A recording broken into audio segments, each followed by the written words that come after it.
President Biden's border policy is being blamed for a horrific loss of life in Texas. At least 51 migrants found dead from the sweltering heat, stacked on top of one another in an abandoned tractor trailer that had no working air conditioning or even water, in what appears to be one of the most deadly incidents of human smuggling across the southern border. 3 suspects are in custody following the terrible discovery. Every month, there's been record-breaking numbers at the border, and border agents constantly say they're overwhelmed by the surge and they do not feel supported. Texas Governor Greg Abbott tweeting this: "These deaths are on Biden. They are a result of his deadly open border policies." And Senator Ted Cruz tweeting, "How many more people have to die before Dems give a damn?" The White House firing back at critics. The fact of the matter is the border is closed, which is in part why you see people trying to make this dangerous journey using smuggling networks. We are going to stay focused on the facts and making sure that we hold these smugglers accountable. All right, Jesse, is it fair to blame President Biden's policies? I believe it is fair. He's a snob from Delaware. He doesn't even consider Texas a part of the country. He thinks it's our gas station. That's where they killed Kennedy. It's where they killed the ozone layer. And they're a bunch of Neanderthals. That's how he really feels about Texas. He's been to China in the last 40 years more times than he's been to our southern border. And I just don't feel like he feels great affection towards the state of Texas. And it's a mass casualty event. 40 Mexican nationals are dead. 51. 51. If that were Japanese, that were British nationals, Joe Biden would have been on the phone with their leader. Biden has not called the president of Mexico at all. AOC flew down to the border to cry on a fence because Donald Trump put adults and children in separate facilities as he was required to do under law. There's all these people dead. AOC hasn't said anything about it, and she's probably busy watching the January 6th hearings. The media doesn't even ask Joe Biden about the border. And so Joe Biden doesn't talk about the border. The media doesn't cover it because they don't want to go all the way down there. It's hard to get to. It's hot. It's dusty. And it's not glamorous to do stand-ups down there. So it's almost like it doesn't exist. Here's the solution. We have to bring all the factories that we have in China and put them in northern Mexico. We have a trade deal with Mexico. That's where their jobs will be. It solves the China problem, solves the immigration problem.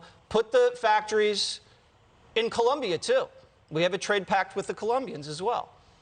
I think that solves all the problems, and he should do that. And if you're not going to secure the border, and if you're just going to throw money at a corrupt Honduran or El Salvadorian president, that's the only way you're actually going to get the migration under control. Judge, I get your perspective. I would like your perspective on the prosecution of the suspects that they have already apprehended, but there's got to be a connection, right? So they have the 3 people there, but there's obviously a chain that goes all the way back. Well, I mean, what you do in a situation like that, and God bless California, they let these guys out as soon as they arrested them. I mean, these guys who have all the information, a lot of them on fentanyl, and these guys in particular, you get information from them. You pull them hard. And they can give you information as to smuggling, whether it's human smuggling or drug smuggling. They know what's going on here. And you just go up the chain. You scare them, you scare them, you scare their families. The feds do it every day. But I got to tell you something. I think in a bizarre way, I think the Biden administration could turn this thing around and say, see, the border is closed. We told you the border is secured. See, they had to smuggle them in like this, and they're dying to come in. Here's the bottom line that contradicts all of that. The president is in the United States Supreme Court fighting the Remain in Mexico policy. He doesn't want the illegals to remain in Mexico. He is fighting Title 42. He wants to open the border. The president fought with Governor Abbott because Governor Abbott was inspecting the 18-wheelers as they came in, and then everybody brought a lot of criticism in, said he was slowing down traffic. Governor Abbott could have found these people before they actually died. But no, we had to stop him.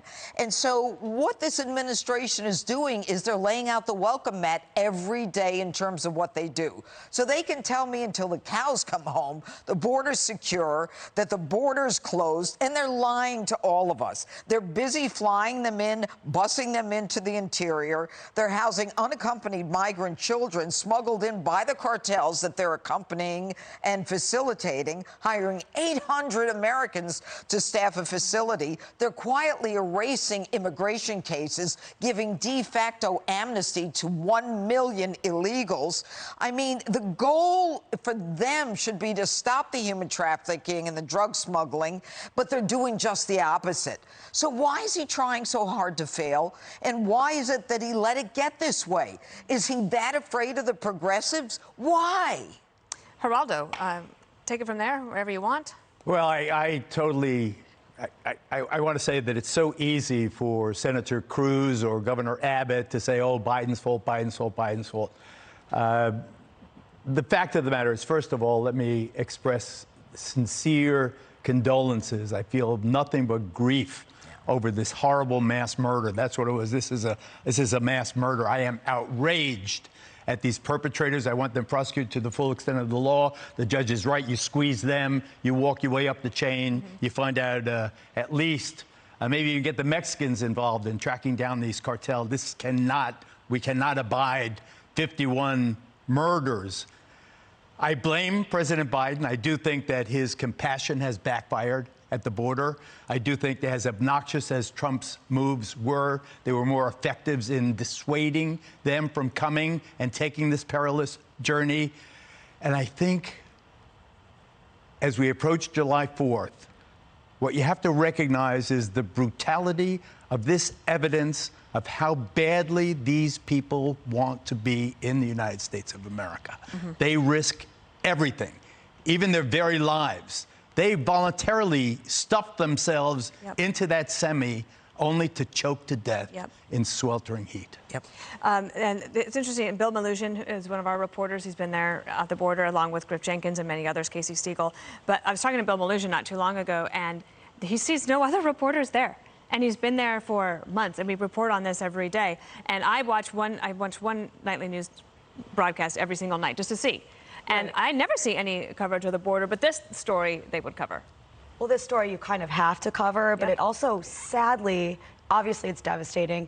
Not that surprising, because it's a complete disaster down there. It is a humanitarian crisis.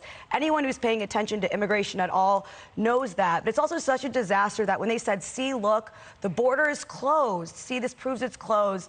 I would just love to follow that up with being like, okay, like, does this look good? Does this look like this is going well? Because nothing in terms of their immigration policy is going well, including legal immigration. When you talk about people who want to come to this country and get work visas and work and go the legal way, they wasted 66,000 of those visas last year, despite the fact that our labor market was so tight that are expired and they can never get them back. So the whole system is a complete disaster, and they're scrambling. And anyone who's paying attention, they can figure that out, even the slightest bit of attention. So I guess the only strategy that would make sense is to try to get people not to pay attention. Hi, everyone. I'm Brian Kilmeade. I want you to do me a favor. I want you to click to subscribe to the Fox News YouTube page. This is the only way that I know for sure that you're not going to miss any great commentary, any great news bites, any great interviews coming your way on Fox. You can get it all here on YouTube. So subscribe right now.